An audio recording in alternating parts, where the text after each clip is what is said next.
प्रबंध समिति आदर्श विद्या मंदिर जोधपुर की ऑनलाइन क्लासेज में आप सभी का हार्दिक स्वागत एवं अभिनंदन। कक्षा 9वीं विषय विज्ञान अध्याय नंबर 1 ठोस, द्रव और गैस जो पदार्थ की 3 अवस्थाएं होती हैं, उन अवस्थाओं से संबंधित कुछ प्रश्न हैं। उस प्रश्नों को हल करेंगे, उसे समझने का प्रयास करेंगे। ये हमारा टॉपिक रहेगा आज, ठीक है ना। तो इसमें पहला प्रश्न है कि रबड़ बैंड ठोस है। रबड़ बैंड ठोस है कैसे? तो रबड़ बैंड पर जब हम बाह्य बल लगाते हैं तो उसकी आकृति में परिवर्तन हो जाता है, या हम उसे खींचते हैं तो उसकी आकृति में परिवर्तन हो जाता है, परंतु जैसे ही हम छोड़ते हैं तो वापस अपनी पूर्व अवस्था में आ जाता है। यानी उसकी जो आकार में परिवर्तन हुआ था वो वापस पूर्व अवस्था में आ जाता है, पहले जैसी आकृति ले लेता है। अतः हम कह सकते हैं रबड़ बैंड ठोस है, यानी खींचने पर फैल जाता है परंतु छोड़ने पर वापस पहले जैसी स्थिति आ जाती है, इसलिए रबड़ बैंड ठोस ही है। अगला है विभिन्न आकार के बर्तन में रखने पर चीनी और नमक ठोस है। जैसे चीनी और नमक है, इसे हम किसी भी पात्र में रखें, जैसे कप है, प्लेट है या हथेली में लेते हैं नमक और चीनी को, तो उनके क्रिस्टलों के आकार में कोई परिवर्तन नहीं होता है। बिना परिवर्तन किए हुए आसानी से हमें दिखाई देते हैं, इसलिए हम कह सकते हैं कि इनके आकार में कोई परिवर्तन नहीं होता है। अतः चीनी और नमक भी ठोस है। मतलब किसी भी पात्र में ले ले तो उसका आकार में परिवर्तन नहीं होता है, आयतन में परिवर्तन तो हो सकता है, आकार में कोई परिवर्तन नहीं हो रहा है, तो हम कह सकते हैं जो है ये दोनों ठोस है। अब आता है स्पंज ठोस है, जबकि स्पंज में संपीड़ितता का गुण होता है, और संपीड़ितता का गुण जो है वो गैसों में सर्वाधिक होता है, परंतु फिर भी यह ठोस है। क्यों? क्योंकि स्पंज में छोटे छोटे छिद्र होते हैं और उन छिद्रों के अंदर वायु भरी होती है। जैसे ही हम उसको दबाते हैं तो वायु बाहर निकल जाती है और स्पंज जो है वो संपीड़ित हो जाता है। यानी इसके अंदर संपीड़ितता का जो गुण है, कंप्रेस्ड का जो कैरेक्टर्स है, वो इसे दबाने पर होता है। यानी इसके अंदर जो छोटे छोटे सूक्ष्म छिद्र होते हैं, उन छिद्रों के माध्यम में अंदर जो हवा भरी होती है, वो हवा जैसे ही बाहर निकलती है तो ये संपीड़ित होता है। अतः स्पंज भी एक प्रकार का ठोस है। नेक्स्ट अगला आता है ठोस और द्रव को नहीं दबाया जा सकता है, परंतु गैस को आसानी से दबाया जा सकता है। यदि हम ठोस जो पदार्थ है, ठोस पर प्रेशर लगाते हैं, दबाव डालते हैं, तो उसके आकार में यानी आयतन में कोई परिवर्तन नहीं होता है। इसी प्रकार द्रव है, द्रव पर भी किसी प्रकार पात्र में लेकर उसे दबाया जाता है तो भी उसके आयतन में कोई परिवर्तन नहीं होता है, परंतु गैस पर दबाव डाला जाता है तो उसका आयतन जो है वो कम हो जाता है। यानी गैसों के अंदर उच्च संपीड़ितता का गुण होता है। जैसे कुकिंग जो गैस होती है, एलपीजी जो गैस होती है, उस गैस के बहुत बड़े द्रव्यमान को, बहुत बड़े आयतन को एक छोटे से सिलेंडर के अंदर कंप्रेस्ड किया जाता है, दबाकर यानी संपीड़ित करके उसके अंदर भरा जा सकता है। फिर उस सिलेंडर को हम एक स्थान से दूसरे स्थान पर आसानी से ले जाया जा सकता है। तो कुकिंग जो गैस होती है उसे हम कौन सी गैस कहते हैं?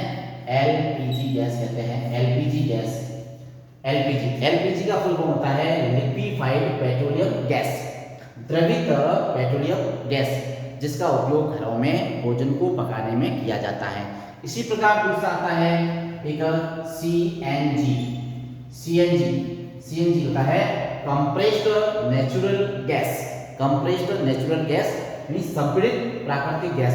इस गैस का उपयोग जो है वाहनों को चलाने में किया जाता है, जैसे कार है, बस है, टैक्सी है, इनके अंदर इनको चलाने में सीएनजी गैस का उपयोग किया जाता है। तो अगला टॉपिक आता है इसके अंदर विसरण। विसरण क्या है? देखिए, पदार्थों में कणों की जो गति होती है, उस गति के कारण पदार्थों का फैलना और अन्य पदार्थों के साथ मिश्रित हो जाना, पदार्थों का फैलना और अन्य दूसरे पदार्थों के साथ मिश्रित हो जाना, उस क्रिया को हम, उस घटना को हम क्या कहते हैं? विसरण कहते हैं। यानी गैसों में विसरण की दर सर्वाधिक होती है। और विसरण एक प्रकार द्रव्य का यानी पदार्थ का गुण होता है जो उसके कणों की गति पर निर्भर करता है। इस विसरण से संबंधित कुछ और आगे प्रश्न हैं, जैसे गर्मा गर्म भोजन की सुगंध जो है कई मीटर दूर तक पहुंच जाती है, परंतु ठंडे भोजन की जो सुगंध है उसको लेने के लिए हमें उसके पास में जाना पड़ता है। ऐसा क्यों?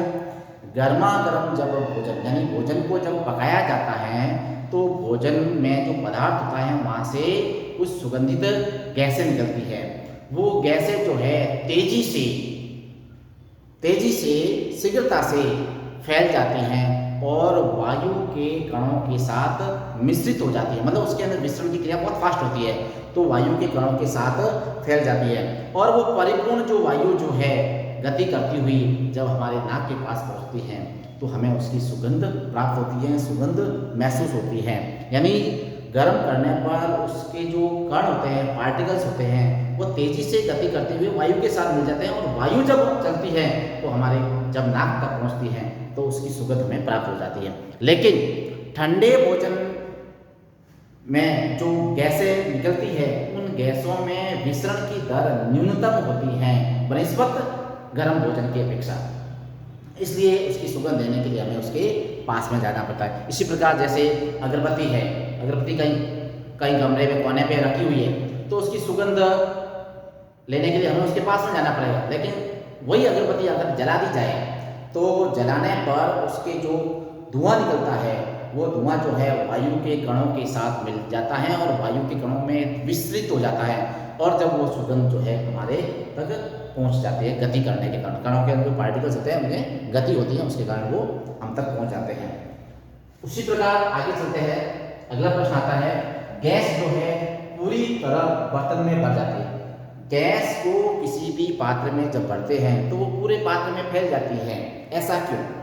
क्योंकि गैस जो है उसके अंदर अंतर आणविक आकर्षण बल जो है बिल्कुल नगण्य होता है, कण बहुत दूर दूर होते हैं और एक विशेष बात, गैसों के अंदर बहने का गुण होता है, इसलिए वो तुरंत जिस पात्र में भरते हैं उस पात्र के अंदर पूरे में फैल जाती है।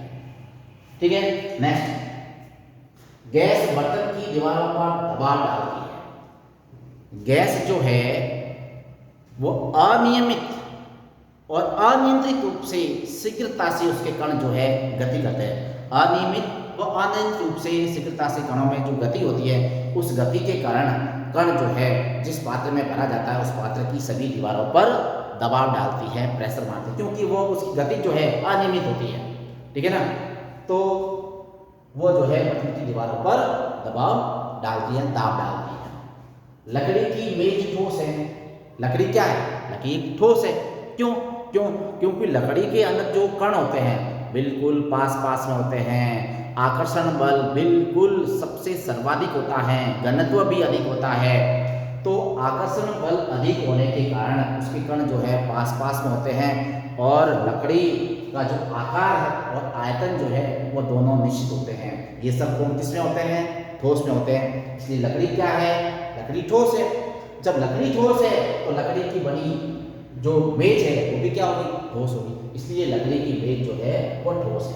अब आता है अगला प्रश्न है कि हवा में हम हाथ को आसानी से चला सकते हैं परंतु टेबल पर नहीं चला सकते हैं, दीवार पर नहीं चला सकते हैं। ऐसा क्यों? क्योंकि हवा में जो कण होते हैं वो बिल्कुल दूर दूर होते हैं, वही वापस चीज है, और उसके अंदर मध्य जो है अंतर आणविक आकर्षण बल नगण्य होता है।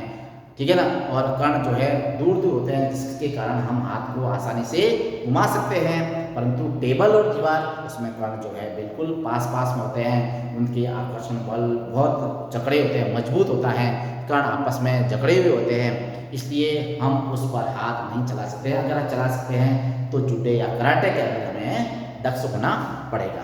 इस प्रकार से ये जो ठोस, द्रव और गैस की अवस्थाओं से संबंधित कुछ प्रश्न थे, इस प्रश्नों का हमने सॉल्यूशन पढ़ा है। धन्यवाद।